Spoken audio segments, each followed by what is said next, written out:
Informasi terbaru bagi honorer tenaga teknis yang saat ini telah mendengar kabar reformulasi kebijakan dari Menpan RB dan BKN. Ada kabar terbaru di bulan Agustus mengenai nasib honorer K2 2023. Apakah akan diangkat menjadi ASN PPPK tahun ini? Simak selengkapnya video ini, jangan sampai gagal paham. Kabar honorer terbaru hari ini, honorer K2 tetap terobsesi dengan revisi Undang-Undang Aparatur Sipil Negara atau UASN. Para ex-honorer K2 yang sudah menjadi pegawai pemerintah dengan perjanjian kerja, PPPK, pun ternyata masih berharap hal sama. Ahmad Saifuddin, ex-honorer K2 yang sudah dilantik menjadi guru PPPK pada 2021 mengungkapkan bagaimana perjuangan mereka mendorong adanya revisi itu, dimulai ketika seleksi CPNS 2013 di mana ketika 400.000 lebih honorer K2 yang tidak terakomodasi menjadi PNS.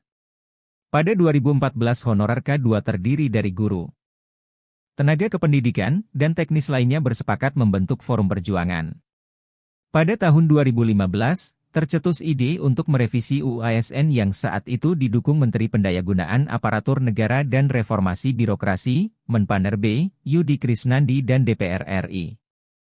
Tujuan utama revisi UASN ini, kata Saifuddin, untuk menjadi pintu masuk honorer K2 menjadi PNS.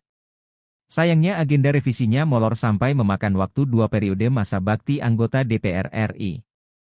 Sehingga banyak terjadi pergeseran maksud dan tujuan honorer K2, kata Saifuddin pada hari Minggu 13 Agustus 2023. Dia menambahkan dahulu yang diakui hanya honorer K2. Dahulu misi revisi UASN hanya satu pasal yang di dalamnya memuat perubahan tuntutan honorer K2 menjadi PNS. Sekarang malah melunak dan bergeser ke tenaga kontrak, PPPK. Dengan segala dinamika dan romantikanya, sungguh pilu mengingat saat itu, dan kini pemerintah terserah apa mau saja, ucap Saifuddin.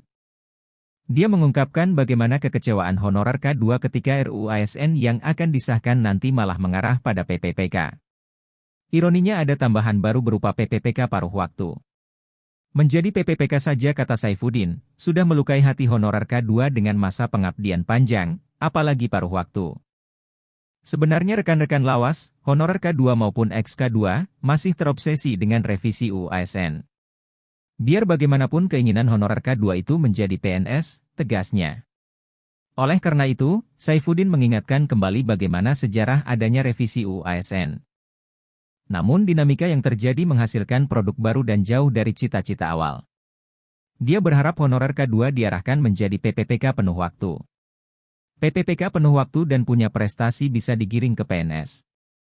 Sementara itu Kementerian Pendayagunaan Aparatur Negara dan Reformasi Birokrasi menyiapkan 80% formasi PPPK 2023 untuk tenaga honorer. Agar terisi maksimal, Kemenpan RB pun tengah menggodok regulasi khusus untuk honorer K2 dan tenaga non-ASN.